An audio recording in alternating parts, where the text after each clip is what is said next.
Information kan ni mo tún gbọ́ tí mo ní kí n sáré wá mú fún yín. Mi ò mọ̀ bóyá a lè ti rí nínú yín tó ti gbọ́. Ó ṣeé ṣe ká ti rí nínú yín tí ó ti gbọ́. But fún àǹfààní àwọn tí wọ́n ti gbọ́, mo ní mi ò ní estate láti má mú ìròyìn yìí wá fún yín. There's another fire in the palace o. There's another fire in the palace. Ṣé nǹkan tó mú mi pay attention sí information yẹn kò ju wípé mo ti kọ́kọ́ gbọ́ information kan against bàbá wa Ọ̀jájá Ọọ̀ni of Ifẹ̀ number 2 lórí ọ̀rọ̀ Tadenikawo ọmọ olórí Queen Naomi. Mo gbọ́ wípé nígbà tí ìṣẹ̀lẹ̀ yẹn ṣẹlẹ̀ pé bàbá wa kábíyèsí Ọọ̀ni of Ifẹ̀ Ọ̀jájá number 2 wọ́n lọ sí ọ̀dọ̀ ìyá Naomi. Kí ni wọ́n lọ ṣe ńbẹ̀? Wọ́n ní wọ́n lọ mú, wọ́n ní wọ́n fẹ́ lọ mú, ẹ jẹ́ kí n pè bẹ́ẹ̀ because nǹkan tí èèyàn bá ti ṣe èèyàn lè sọ pé ó ti ṣe. Wọ́n ní wọ́n fẹ́ lọ mú Tadenikawo. Wọ́n ní màmá Queen Naomi wá sọ pé kábíyèsí kí ló dé tẹ́lẹ̀ wá mú Tadenikawo? Ṣé kò rí ìtọ́jú tó ń bá yìí ni? Wọ́n ní kábíyèsí sọ wípé since tí màmá ò sí nílé, àwọn ní kí àwọn wá mú kó lè wà ní ọ̀dọ̀ àwọn. Ṣé báwọn Yorùbá ní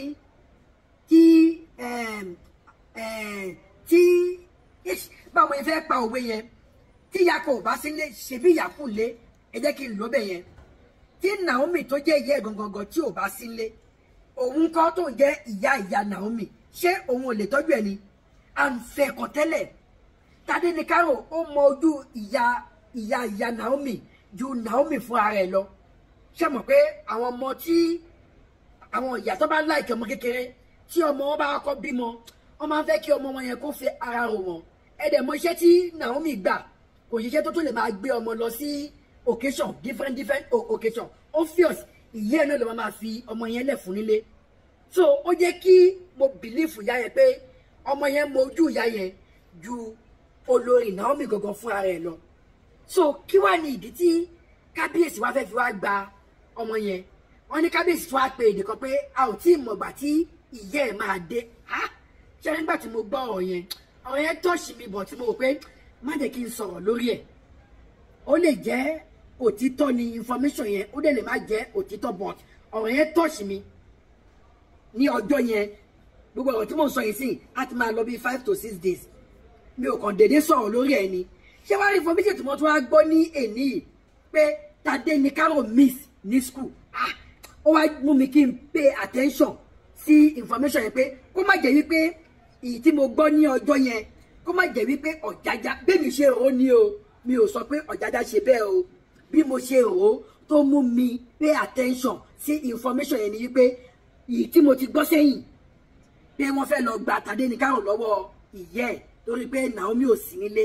Òun ló mú mi pay attention pé nígbà tó sọ pé Tadenikawo miss ní school, wọ́n ń wá àwọn ọ̀rí. Wọ́n ń wá àwọn ọ̀rí kẹ́. Tàdé mọ nǹkan tá a mọ agbára tí ọba ní. Ọba lè wò pé bóyá nítorí pé ìyá ò release fóun, òun máa ní kọ́ lọ gbé ní school. Gbogbo èrò kan ti tèmi nìyẹn. Mi ò ní parọ́ fún yín. Èrò kan mi ni pé àbí kábíyèsí ti ní kọ́ lọ gbé ọmọ yẹn ní school, ni ọmọ yẹn ṣe miss ní school. The reason why tí mo ṣe pay attention sí information yẹn nìyẹn, but to be surprised, ọ̀tọ̀ ní nǹkan tí mo expect nínú information yẹn, ọ̀tọ̀ ní nǹkan tí mo bá. Ẹ̀yin lólùfẹ́ mi, ẹ wá gbọ́ nǹkan tí mo bá nínú information yẹn kí n tó tẹ̀ síwájú. Ọ̀tọ̀ ní nǹkan tèmi wish pé mo máa gbọ́ nínú information yẹn kí n tó gbọ́ èyí tí mo gbọ́ yìí. Ẹ̀yin lólùfẹ́ mi, ẹ jọ̀ọ́ máa tún bẹ̀ yín lẹ́ẹ̀kan sí. Ṣé rí àwọn information báyìí kò ń ṣe information tó yẹ kí a máa pamọ́ra, kò ń ṣe information tó yẹ kí a máa keep sọ́wọ́ ara wa. Ó yẹ ká máa sọ fún gbogbo ayé, kí gbogbo ayé máa mọ nǹkan tó ń ṣẹlẹ̀. Ṣé rí ọ̀rọ̀ Nàìjíríà ti kúrò lọ́rọ̀ tí a máa gbọ́ nǹkan tá a máa bò. Despite pé àwọn kan sì fi sí abẹ́ comment section wọn pé ọ̀rọ̀ tẹ́ ń sọ irọ́ ni, kò rí bẹ́ẹ̀, ìròyìn ẹlẹ́jẹ̀ ní kíní kan, a lè ṣe ká má fẹ̀rù ẹ̀kú. A máa ra wọn tó máa sọ bẹ́ẹ̀.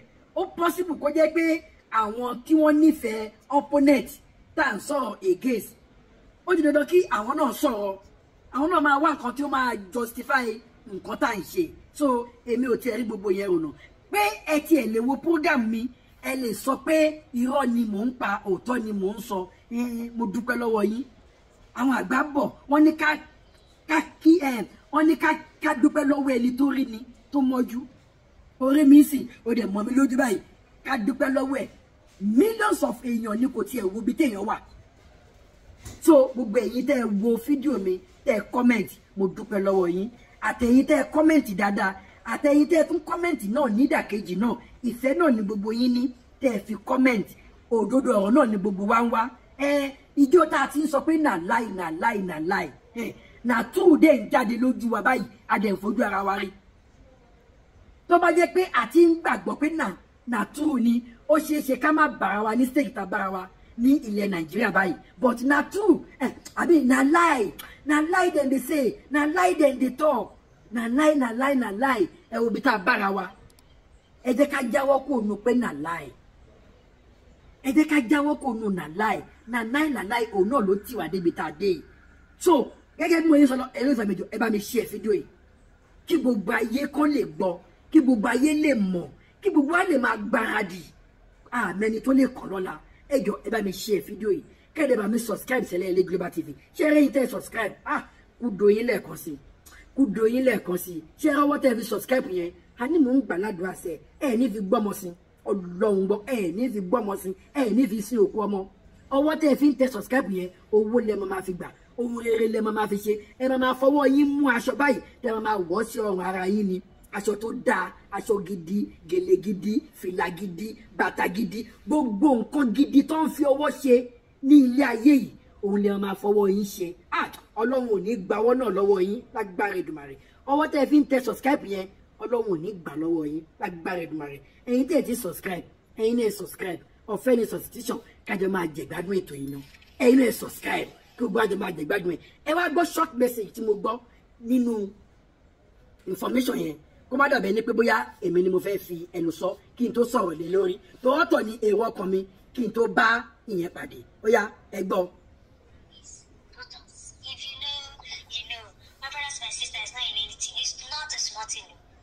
When the elders forget to call on the gods will go silent. Okay, now. You know, this morning we had an information that Tade was missing in school. As I was talking to you, as I was telling this information, they are still looking for Tade, and a lot of people were worried what happened to Tade. Where did Tade go to? My brother, another thing have happened. Another very serious matter have happened. When I heard this one, I said, K, why? Why? They said that they appeared in palace. Oni was shocked. Oni was very, very shocked. That Oni was in his room, according to what Oni said. Yes. You understand? He was in his room, real life. There was a black cobra facing Kabiyesi like this. Trying to, it's only God that know what the cobra was trying to do to Kabiyesi. Kabiyesi said from nowhere, he saw Tade flesh and blood. Hey! That Tade came, opened the door, enter, and the next thing Kabiyesi say he will see, Tade came in and used his hand and pray God. That Tade used his hand and the snake wanted Kabiyesi according to Kabiyesi was screaming, nobody heard him. Because it's a black mamba. And you know, Kabiyesi is highly educated. He knows this black mamba. If the black mamba touch you once, if the black mamba touch you once, it will not take 30 minutes, you are gone. You are gone. So when he say he knew, Tade enter. He was not asking Tade, leave that place. Tade was not standing in front of him. He was trying to drag Tade. When he say it was like Tade was made of cement. Tade was made of wood. He was trying to drag Tade from the front of the black mamba, but Tade could not be moved. Tade stood, and Tade was telling Kabiyesi, move.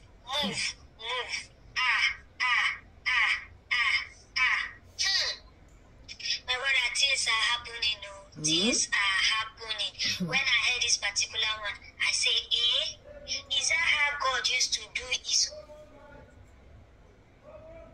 And there is a ǹjẹ́ gbọ́ information yẹn gbọ́ òpẹ́ gbọ́ information yẹn ǹjẹ́ gbọ́ ọ̀rọ̀ yẹn ǹjẹ́ gbọ́ bí Tadenikawo ṣe dé ààfin ǹjẹ́ gbọ́ ó miss ní school ìyẹn ló pay attention mi kó má jẹ́ pé kábíyèsí ó ti ní kí wọ́n lọ kidnap ẹ̀ ní school due to pé màmá olórí Naomi kò release Tadenikawo fún òun ló mú mi pay attention but bí mo ṣe wá ń gbọ́ information pé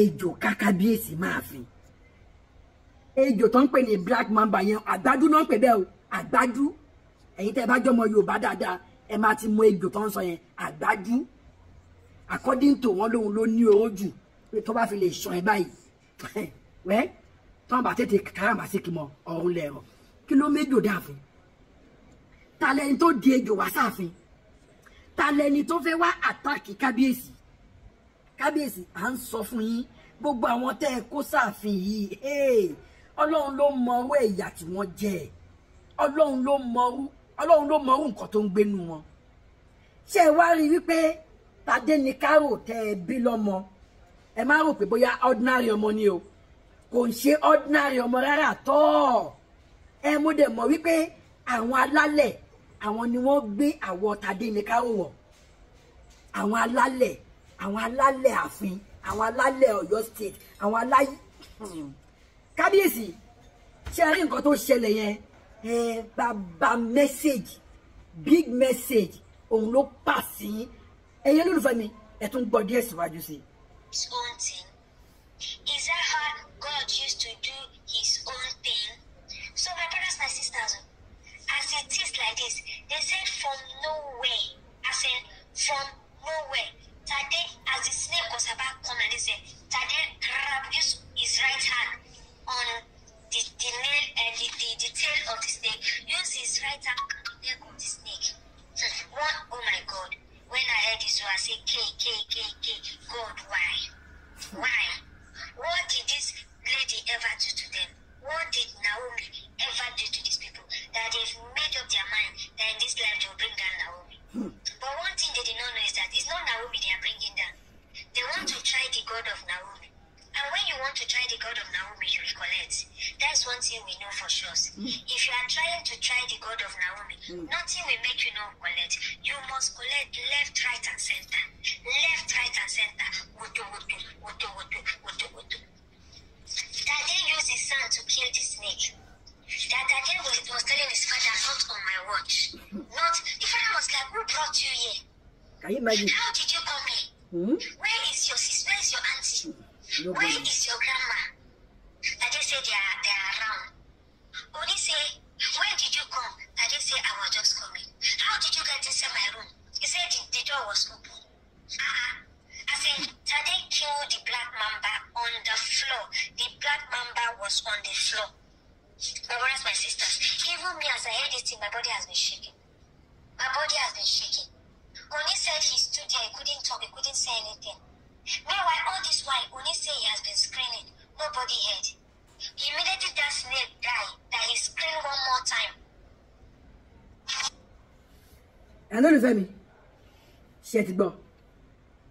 Ṣé ti gbọ́. Ha! Ṣé ti rí pé ewu ń bẹ lóko lóńgẹ́ gan fún ara ẹ̀ gangan ewu ni. Ta lẹni tó di ejò tó wá bá kábíyèsí láàfin. Báwo ni Tadenikawo ṣe mọ̀ wípé ejò kan wà láàfin tó fẹ́ àtàkì kábíyèsí? Báwo ni Tadenikawo ṣe disappear láti school? Kò ń ṣe bìkan náà Ọ̀yọ́ state, Ondo state àbí bó jẹ́ ní Tadenikawo ń gbé. Ṣé rí pé ó jìnnà síra wọn? Báwo ni Tadenikawo ṣe kúrò ní school tó dé ààfin ní Ọ̀yọ́? Ṣé ti rí wípé àwọn alálẹ̀ àwọn ni wọ́n gbé àwọ̀ Tadenikawo wọ̀? Tadenikawo ọmọ kékeré báwo ló ṣe lè ní power láti gba ẹ̀mí snake pẹ̀lú ọwọ́ lásán láláì lo àdá láláì lo ọ̀bẹ láláì lo ìbọn? Wọ́n ló mú ó fọwọ́ kan dì ní rùmù, ó fọwọ́ kan dè lọ́rùn mù, ó dẹ̀ ká má fọ̀rọ̀ gùn. Ṣé ti rí wípé there's a fire in the palace. There's a fire in the palace. This is strong message fún bàbá wa Ọọ̀ni of Ifẹ̀ pé gbogbo ẹ̀yin tẹ́ ẹ bá ń takú Naomi ó bẹ́tà kẹ́ lọ jáwọ́. Bàbá wa Ọọ̀ni of Ifẹ̀ ṣẹ́yìn gan lọ́wọ́ nínú ẹ̀ ní I don't know. Why tí ejò ṣe wá fẹ́ àtàkì yín láàfin tó bá jẹ́ pé àwọn tá a gbọ́ yìí tó bá jẹ́ pé mẹ́sẹ̀gì tá a gbọ́ yìí tó bá jẹ́ pé níwùsì tá a gbọ́ yìí tó bá jẹ́ pé òótọ́ ni a jẹ́ wípé nǹkan kan wà nídìí ọ̀rọ̀ yìí tó bá jẹ́ pé lótìtọ́ ni o torí gbogbo nǹkan tá à ń sọ yìí nísìn táwọn kan bá tún gbọ́ wá ní it's a lie it's a fake information àwọn kì í yẹ rí fake ní tiwọn na lie títí na lie máa fi di na túrù mọ́ yín lọ́wọ́ ojú náà lè máa là sílẹ̀ tẹ́ máa fi rìn ẹni olùfẹ́ yìí mo tún bẹ̀ yín lẹ́ẹ̀kan ṣiṣẹ́ anirú information báyìí kò ń ṣe information tí o gbọ́dọ̀ máa circulate ẹ bá mi share information yẹn jọ ẹ bá mi share information yìí kẹ́ẹ̀dẹ̀ bá mi subscribe sílẹ̀ ilé Global TV gbogbo ẹ̀yin tẹ́ subscribe mo dúpẹ́ lọ́wọ́ yín gan ẹ tún gbọ́ síwájú sí i. Immediately Kabiyesi body guys came in, they saw blood on the floor, they saw snake on the floor. They were asking Kabiyesi how did you do it? Kabiyesi said he could not talk. He could not talk. Yes, he could not talk. Because even him, it came like a surprise to him. Kabiyesi was telling them it's Tade. They say how? Tade kissed snake. They say yes. Kabiyesi said, thank God it's not only him that saw the Tade. His bodyguards that came in saw Tade. So he was like, okay, this now makes sense. So he's Tade. Did you see Tade? They say yes. And he just passed us and went out now. Okay, that means all of us saw Tade Abi. They said yes. They now have to clean up on the place where Tade cleaned the black mamba. Only say one thing that keeps ringing in his head, one thing that keeps coming over and over in his head is the statement that Tade make. You understand? That Tade said, not on my watch. You are not going to buy on my watch. It was when Tade made that very particular statement that he knew that wasn't an ordinary statement. Tade said, not on my watch. You are not going to buy why I'm here. You are not going to buy why I am watching you. Hey, Kabiyesi, you are lucky. You are lucky. You have a son that will stand for you. Now the issue now is how did Tade get to Palace? That place? How did Tade get to that place? That was not the issue. Onina came out and I told the people to go and check who brought Tade. Is it Tade's auntie who brought Tade? They went out, they did not see her. Where is Tade? They could not see Tade. Only said, but you people, the bodyguard said we saw him, Tade greeted us, we shook him.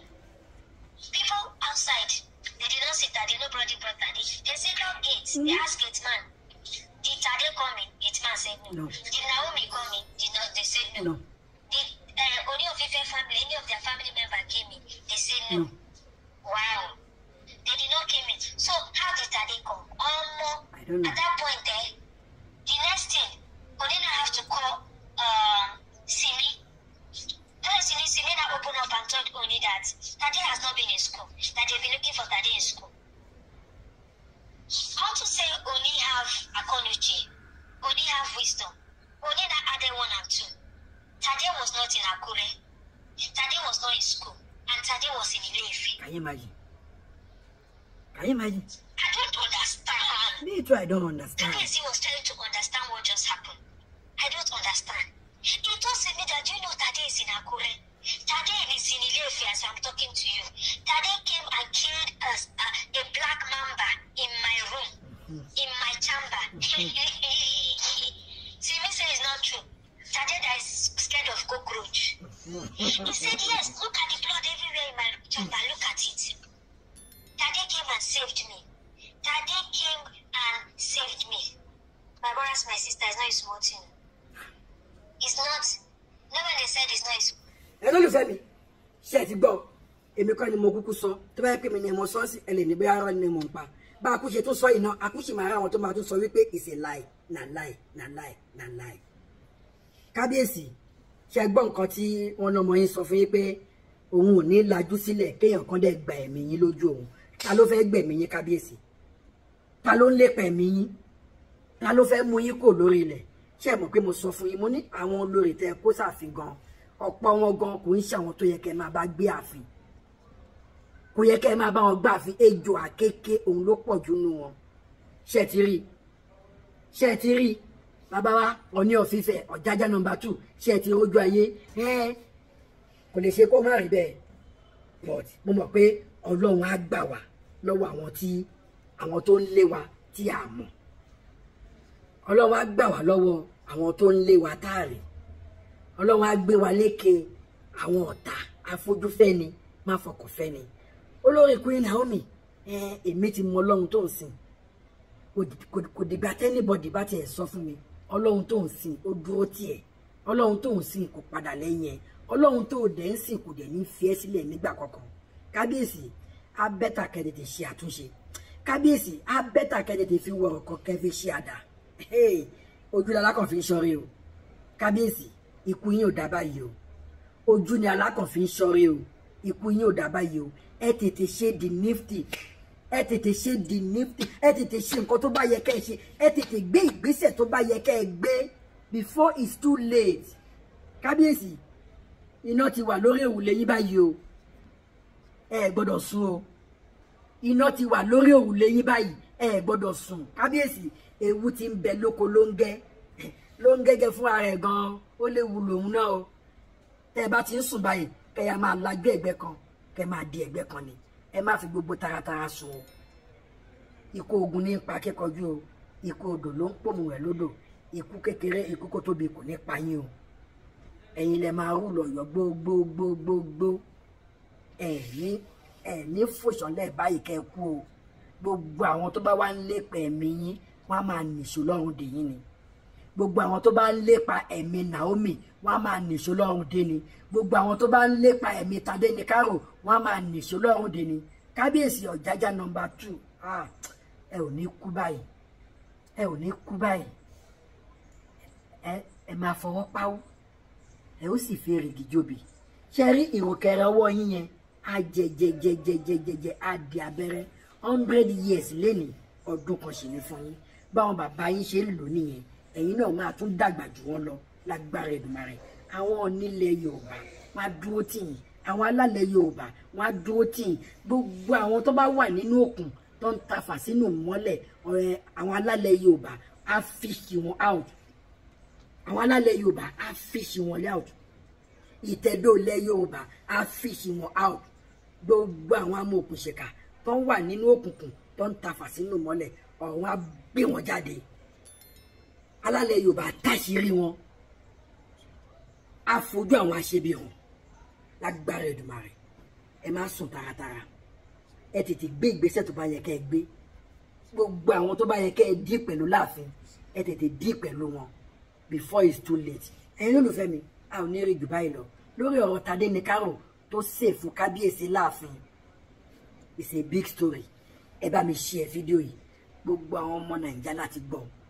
Gbogbo àwọn ọmọ Nàìjíríà láti mọ nǹkan tó ń ṣẹlẹ̀ láàfin. Ẹ jẹ́ kí gbogbo wa gbáradì.